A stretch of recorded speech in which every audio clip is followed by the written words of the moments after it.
नमस्कार साथियों, आपके अपने YouTube channel GK by KR में आप सभी का स्वागत है। आज हम साइकोलॉजी के इंपॉर्टेंट क्वेश्चन लेने वाले हैं जो एग्जाम में रामबाण साबित होने वाले हैं। अब देखिए, पहला क्वेश्चन है, वीडियो के अंत तक बने रहे। आरटी अधिनियम 2009 शिक्षकों के लिए प्रति सप्ताह कितने घंटे काम करने का निर्देश देता है। ये क्वेश्चन हम पूछे तो 2011 से लेकर 2022 तक जितने भी रीट एग्जाम हुए सब एग्जाम में पूछा गया क्वेश्चन है। तो देखिए, इंपॉर्टेंट क्वेश्चन है। 4 ऑप्शन आपके सामने, 40 घंटे, 45, 42 या 50। तो अपना बी ऑप्शन राइट होगा, 45 घंटे। नेक्स्ट क्वेश्चन है, फ्राइड के अनुसार व्यक्तित्व के प्राथमिक संज्ञानात्मक तत्व हैं। तो आपके सामने 4 ऑप्शन, तो अपना बी ऑप्शन राइट होगा, इड, अहम, परम। इड, ईगो, परम ईगो, सुपर ईगो। ये चेतन, अवचेतन और अचेतन है। ये फ्राइड के अनुसार मन के भेद हैं। नेक्स्ट, जब कोई व्यक्ति सूचनाओं को संसाधित कर रहा होता है तो मस्तिष्क में चलने वाली मानसिक गतिविधि कहलाती है अधिगम, मानसिक कल्पना, विचारण या संकल्पना। तो सी ऑप्शन राइट होगा, विचारण। बुद्धि लब्धि निकालने का सूत्र है, इनमें से बुद्धि लब्धि निकालने का सूत्र कौन सा है। अब देखिए, इनमें एम में बराबर होता है मानसिक आयु, सी बराबर वास्तविक आयु। तो ए ऑप्शन राइट होगा, मानसिक आयु बटा वास्तविक आयु इंटू 100। ए ऑप्शन राइट होगा। नेक्स्ट, शिक्षा के 3 प्रमुख आधार हैं। शिक्षा के 3 प्रमुख आधार कौन से हैं। शिक्षक छात्र पाठ्य पुस्तक, सिद्धांत शिक्षण उद्देश्य, शिक्षा क्रियाविधि शिक्षक, महत्व शिक्षा वस्तुनिष्ठ। तो एक राइट होगा। शिक्षा के 3 साधन या प्रमुख आधार हैं, शिक्षक, छात्र और पाठ्यक्रम। डिस्लेक्सिया किसे कहते हैं। पढ़ने में कठिनाई, गणित समझने में, वर्तनी लिखने में या प्रतिष्ठा में। तो ए ऑप्शन राइट होगा, पढ़ने में कठिनाई। A option right. Next, RT 2009 RT अधिनियम 2009 के अनुसार निम्नलिखित में से किस प्रमाण पत्र के बिना कोई विद्यालय स्थापित नहीं किया जा सकता। प्रशंसा प्रमाण पत्र, मान्यता प्रमाण, नियम एवं सत्य या प्राधिकरण।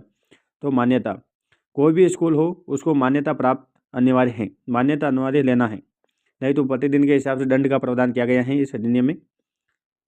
रिक्सस्टान ने बहुबुद्धि का सिद्धांत प्रस्तावित किया है, इनमें से किसने बहुबुद्धि का सिद्धांत प्रस्तावित किया है। तो हवार्ड गार्डन ने। ये ऑप्शन राइट होगा, इन्होंने है बहुबुद्धि का सिद्धांत दिया। नेक्स्ट है, अधिगम का अंतर्दृष्टि सिद्धांत किसके द्वारा प्रतिपादित किया गया है। कोहलर के द्वारा। ये ऑप्शन राइट होगा, कोहलर ने अंतर्दृष्टि सिद्धांत प्रतिपादित किया। अंतर्दृष्टि सिद्धांत दिया गया है अधिगम का। निम्न में से कौन सा थोंडाई के सीखने के नियमों का हिस्सा नहीं है। थोंडाई का सिद्धांत है सीखने का नियम, उसके नियम है। तो देखिए, कौन सा नियम थोंडाई का नहीं है। तत्परता का नियम है, अभ्यास का है, प्रभाव का नियम है। तो साहचर्य का नियम थोंडाई का नहीं है। बी ऑप्शन राइट होगा। 1, 2, 3 थोंडाई के हैं 3 नियम, मुख्य नियम। जीन पियाजे के संज्ञानात्मक विकास के सिद्धांत से कौन सी अवधारणा संबंधित नहीं है। इनमें से जीन पियाजे का संज्ञानात्मक विकास का सिद्धांत है, इनमें से कौन सी अवधारणा है जो जीन पियाजे से संबंधित नहीं है। स्कीमा है, वो सिद्धांत से संबंधित है।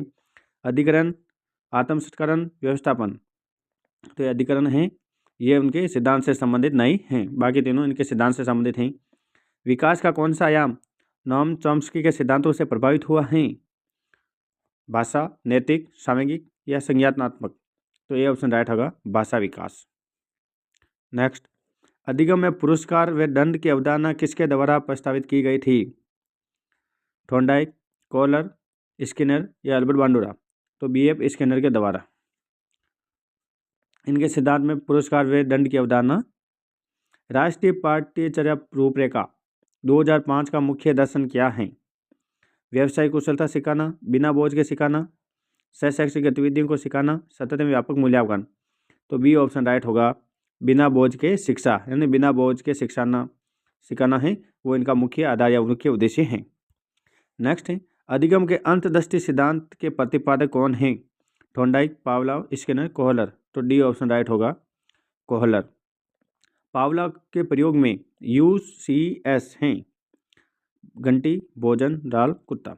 तो देखिए, इन पावलोव ने कुत्ते पर प्रयोग किया था। US है, इनमें भोजन है, और CS हैं वो घंटी हैं। तो UCS हैं वो भोजन को कहा गया है। NCF 2005 में कला शिक्षा को जोड़ने का उद्देश्य है तार्किक चिंतन में अभिवृद्धि, वैज्ञानिक दृष्टिकोण में, सांस्कृतिक विरासत की सराहना या ऐतिहासिक जगहों पर भ्रमण। तो अपना सी ऑप्शन राइट होगा, कला शिक्षा को जोड़ने का प्रमुख उद्देश्य है सांस्कृतिक विरासत की सराहना। C option right. व्यक्तित्व को मापने के लिए सोहलपीय प्रश्नावली किसने दी थी। Alfred, Sheldon, Cattell, Spencer. तो सी ऑप्शन राइट होगा। R.B. केटल ने व्यक्तित्व को मापने के लिए 16 P.A प्रश्नावली का प्रतिपादन किया। नेक्स्ट है अनुवांशिकता की इकाई है क्रोमोसोम, निषेध, अंडा, जीन, युग्म। तो सी ऑप्शन राइट होगा। जीन है वो अनुवांशिकता की इकाई है। बालकों को मुक्त एवं अनिवार्य शिक्षा अधिकार 2009 देश में लागू हुआ था। 2009 अधिनियम है वो कब लागू हुआ था भारत में? तो 1 अप्रैल 2010 को। बी ऑप्शन राइट होगा। नेक्स्ट है अधिगम को प्रभावित करने वाला व्यक्तित्व कारक हैं। अधिगम को प्रभावित करने वाला व्यक्तिगत कारक हैं संचार, अध्यापक, समवैश्विक समूह, परिपक्वता एवं आयु। तो व्यक्तिगत कारक पूछे तो ये डी ऑप्शन रहेगा, परिपक्वता एवं आयु। चैनल को सब्सक्राइब जरूर करें, लाइक शेयर करना ना भूलें। धन्यवाद। नेक्स्ट सीरीज है वो आपको जीके का आएगा।